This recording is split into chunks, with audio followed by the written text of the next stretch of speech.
A paz do Senhor a todos. Estamos retornando para darmos continuidade à leitura da Bíblia em ordem cronológica.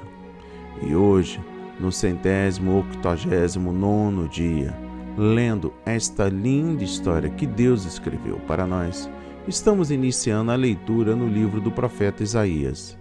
E trago hoje os capítulos 1º, 2º, 3º e 4º. A inspiração do dia. O contexto da profecia de Isaías. As primeiras profecias de Isaías. No capítulo 1, destaco o versículo 1. Visão. Isaías não profetizava nem escrevia em torno de suas ideias. Pelo contrário, tinha visões da parte de Deus, pela inspiração do Espírito Santo. Foi-lhe concedido ver os eventos futuros no plano divino da salvação, mediante comunicação inerrante da parte do próprio Deus. Ainda dentro do versículo 1, destaco Isaías. O nome Isaías significa o Senhor salva. Como profeta designado por Deus, Isaías começou seu ministério em 740 a.C., no ano em que morreu o rei Uzias. Profetizou por mais de 40 anos e morreu provavelmente cerca de 680 a.C. Ainda dentro do versículo 1, destaco a respeito de Judá. Ao longo ministério profético de Isaías teve lugar na época do reino dividido. O reino do norte, chamado pelos diferentes nomes de Israel, Samária e Efraim, abrangia 10 tribos de Israel. O reino sul, comumente chamado de Judá, com sua capital em Jerusalém, consistia nas tribos de Judá e de Benjamim. Os dois reinos na época de Isaías estavam desviados de Deus e da sua lei e recorriam às nações pagãs e seus deuses falsos para livrá-los dos seus inimigos.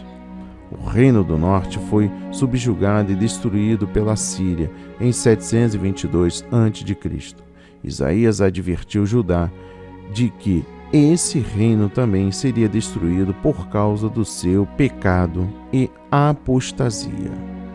No versículo 2 destaco: prevaricariam contra mim. Prevaricar aqui é literalmente rebelar-se. O concerto de Deus com o povo israelita abrangia Judá e Israel, que também receberam dele a sua lei. O seu templo e suas promessas, no entanto, viviam no pecado. Menosprezavam o concerto divino e não reconheciam a Deus como a fonte da salvação e suas demais bênçãos. Por isso, Deus ia castigá-los. Versículo 3, destaco Israel. Aqui Israel refere-se a todas as 12 tribos, inclusive Judá. No versículo 4, destaco Santo de Israel.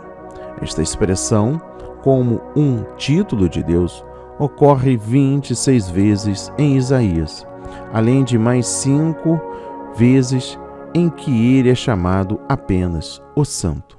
O profeta, ao usar esse nome de Deus, certamente originado em parte da sublime visão que Isaías teve de Deus na sua santidade, não somente ressalta o caráter expressamente santo de Deus, mas também que os que são de Deus devem ser santos, para que possam continuar em sua comunhão com Ele. No versículo 7 destaco: a vossa terra está assolada. No seu empenho de levar Judá ao arrependimento, Deus permitiu o despojo de sua terra por estrangeiros.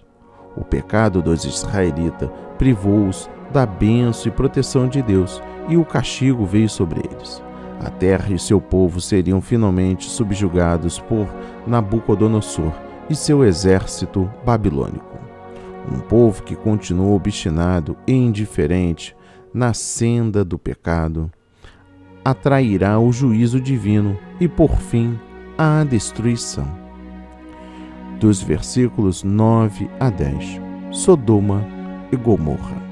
As cidades de Sodoma e Gomorra foram totalmente destruídas por causa do seu extremo pecado. Isaías equipara Judá a essas cidades por causa da sua grande infidelidade. No versículo 11 destaco: de que me serve a mim a multidão de vossos sacrifícios. Isaías condena o povo por cometer os atos ímpios e injustiça e, ao mesmo tempo, oferece sacrifícios a Deus e também orar e prestar-lhe culto. A adoração e o louvor é abominação para Deus se o nosso coração não estiver inteiramente dedicado a Ele e a seus caminhos santos. No versículo 15 destaco: as vossas orações não as ouço. O pecado na vida do crente levará Deus a desviar o seu rosto de suas orações. No versículo 18 destaco: vinde então e ergue-me. Deus não queria condenar e destruir o seu povo. Ele perdoaria tudo, se eles tão somente se arrependessem, cessassem de fazer o mal, cuidassem de fazer o bem e obedecessem a sua palavra. O perdão divino está agora à disposição de todos os pecadores, que confessam a Deus os seus pecados, arrependem-se e aceitam a purificação provida por Deus, mediante o sangue de Jesus Cristo. Aqueles que rejeitam a misericórdia de Deus e, na sua rebeldia, apegam-se aos seus próprios caminhos, se perderão. No versículo 25 destaco: purificarei inteiramente as tuas escórias. Deus queria expurgar o mal dentre o seu povo e restaurar um remanescente que se arrependesse. Deus ainda não concluirá a sua obra através de Judá, pois o Redentor de toda a raça humana ainda teria que vir através desse povo escolhido. Sião seria restaurada, mas somente quem fielmente se voltasse para Deus seria salvo. Os impenitentes seriam destruídos. No capítulo 2 destaca o versículo 2: nos últimos dias. O Novo Testamento define os últimos dias como o período de tempo entre a primeira e a segunda vinda de Cristo. Aquilo que Isaías descreve no versículo 1 a 5 terá o seu cumprimento total na segunda vinda de Cristo, quando ele estabelecer o reino de Deus na terra. Dos versículos 2 a 5, se firmará o monte da casa do Senhor. Isaías profetiza a respeito de um período quando o governo divino se estabelecerá em toda a terra. Toda iniquidade, injustiça e rebelião dirigidas contra Deus e a sua lei serão debeladas e a justiça prevalecerá. Todas as nações, judeus e gentios, adorarão e servirão ao Senhor. Esta profecia manifesta o propósito final de Deus para Israel e a raça humana. Ela cumpre-se no próprio Jesus Cristo, que executa o juízo e a justiça na terra.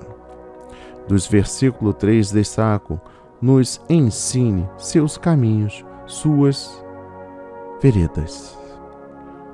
O interesse primordial de todos os que se tornam discípulos do Senhor deveria se conhecer e obedecer à sua vontade, como cidadão do seu reino.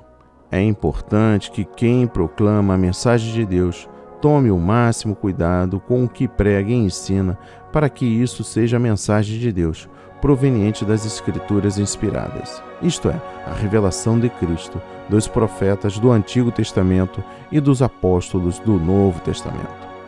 Todo mundo, tanto os perdidos como os salvos, precisam ouvir a verdade de Deus proclamada por lábios ungidos pelo Espírito Santo, dedicados aos retos caminhos de Deus. Dos versículos 6 a 9, tu desamparaste o teu povo. Estes versículos descrevem a apostasia e o mundanismo da nação de Judá. Seus habitantes abandonaram a Deus, adoraram a idolatria e o ocultismo, deleitavam-se nas práticas ímpias dos pagãos e depositavam sua confiança no dinheiro, nas alianças internacionais e no poderio militar. Daí, Isaías orar para que não houvesse perdão até que Deus, mediante duros reverses, os levasse a um arrependimento de coração. Ele sabia que o perdão aparente do ritual religioso só agravaria a situação. Um arrependimento sincero deve preceder o perdão. No versículo 11 destaco: a altivez dos varões será humilhada. Uma das graves consequências do orgulho humano é a crença de que a pessoa não depende de Deus para decidir como deve viver, bem como para decidir sobre o que é certo e errado. No dia do julgamento, na presença do Senhor, os tais que assim fazem sofrerão a pior vergonha. No versículo 12 destaco: o dia do Senhor. Segundo a palavra de Isaías, o tempo do juízo estava próximo. O cumprimento imediato de sua profecia foi a assolação da terra de Israel por Deus, empregando os exércitos assírios e babilônicos como agentes da sua ira. Na perspectiva profética remota, o dia do Senhor refere-se à ocasião em que Deus banirá toda a iniquidade na terra. No capítulo 3, destaca o versículo 1. Tirará de Jerusalém. Como resultado dos pecados do povo, o castigo divino atingirá todos os segmentos da sociedade e todos sofrerão. No versículo 5 destaca: oprimidos, cada um contra o seu próximo.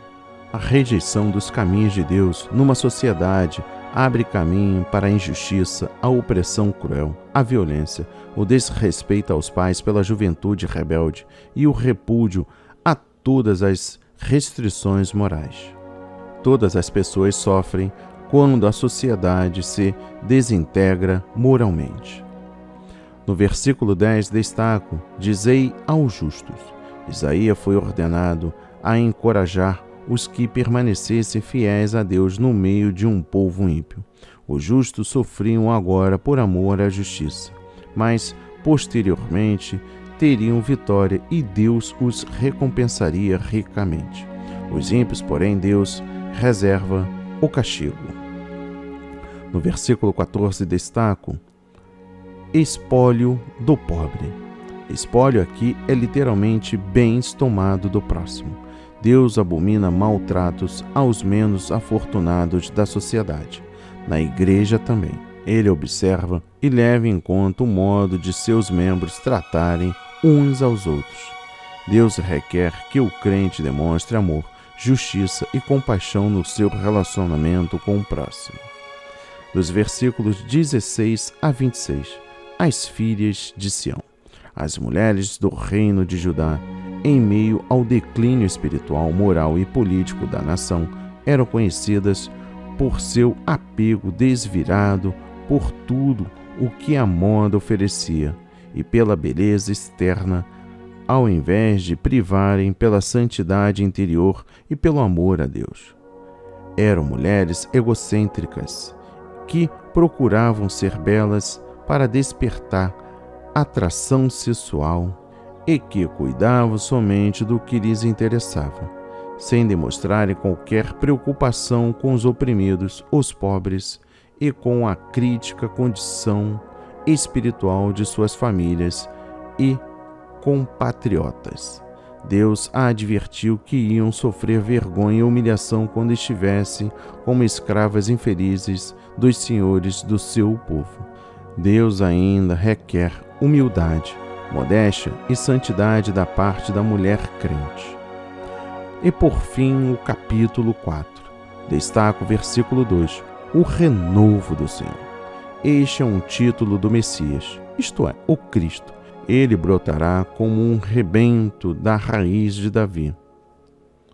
Os versículos 2 a 6 referem-se a um tempo tanto de juízo como de salvação, um tempo em que Cristo reinará sobre o remanescente fiel em Jerusalém e cuidará dele com grande solicitude e amor.